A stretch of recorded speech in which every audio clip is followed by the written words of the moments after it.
కష్టపడి చదివితే ప్రభుత్వ ఉద్యోగం పెద్ద విషయం కాదు. చాలా మంది ఒత్తిడిని తట్టుకోలేం, పోటీని తట్టుకోలేమంటారు. కానీ రవికుమార్కు మాత్రం ప్రభుత్వ ఉద్యోగం సంపాదించడం చాలా సులభం. ఎందుకంటే బాగా కష్టపడి చదువుతాడు. అందుకే అతనికి గవర్నమెంట్ జాబ్ అంటే సులభం.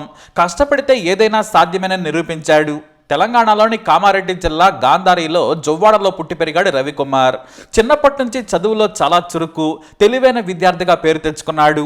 అతని తండ్రి రాజయ్య వ్యవసాయం చేస్తారు, తల్లి కూడా వ్యవసాయ పనులు చేస్తూ ఉంటారు. కొడుకు చదువుతుంటే వారికి సంతోషం కలిగేది. కొడుకు చదువు కోసం వాళ్ళు కూడా కష్టపడి హైదరాబాద్కు పంపించారు. తల్లిదండ్రుల కష్టం తీర్చాలనుకున్నాడు రవికుమార్. అందుకోసం ప్రభుత్వ ఉద్యోగం సంపాదించాలనుకున్నాడు.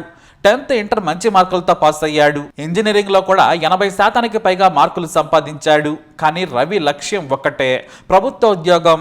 అలా హైదరాబాద్లోని రామ్నగర్ గ్రంథాలయంలోనే ఎక్కువగా గడిపేవాడు. ఇంకా చెప్పాలంటే గ్రంథాలయం తెరిచి ఉందంటే అందులోనే ఉండేవాడు. చివరకు అదే ఇల్లు అయింది. రోజుకు 16 గంటలు కష్టపడి చదివేవాడు. చదువు తప్ప మరో ధ్యాస లేకుండా చదువుకునేవాడు.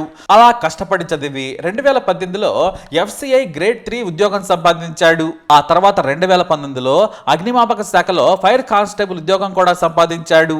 ఇది మాత్రమే కాదు, అటవీ శాఖలో ఉద్యోగాలకు నోటిఫికేషన్ రాగానే అప్లై చేశాడు. 2019లోనే అటవీ శాఖలో ఫారెస్ట్ బీట్ ఆఫీసర్ జాబ్ పొందాడు. ఒకే ఏడాది 2 ప్రభుత్వ ఉద్యోగాలు వచ్చాయి. ఇక ఆ తర్వాత అంటే 2024లో గ్రూప్ 4 పరీక్ష రాసి రెవెన్యూ శాఖలో జూనియర్ అసిస్టెంట్గా ఎంపికయ్యాడు. ఆ తర్వాత ఆ ఉద్యోగంలో జాయిన్ అయ్యాడు. ఆ జాబ్ చేస్తూనే 2022లో వెలువడిన గ్రూప్ నోటిఫికేషన్లకు అప్లై చేశాడు. గ్రూప్ 2, 3 పరీక్షలు రాశాడు. దాంట్లో కూడా సర్టిఫికెట్ల పరిశీలన పూర్తయింది.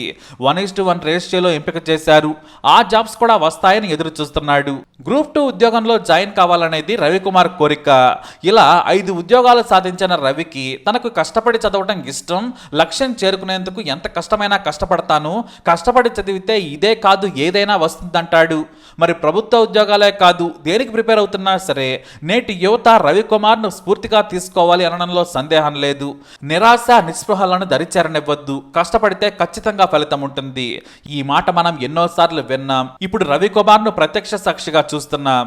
యువత మేలుకో, రేపటి విజయం కోసం నేడు చెమటోడ్చాల్సిందే. ఏది సులభంగా దక్కదు. మరి మీరేమంటారు? మీ అభిప్రాయాన్ని తప్పకుండా కమెంట్ ద్వారా తెలియజేయండి. ఈ వీడియో అప్డేట్స్ కోసం మై ఛానల్ ఫాలో అవ్వండి. అలాగే తప్పకుండా సబ్స్క్రైబ్ చేసుకోండి.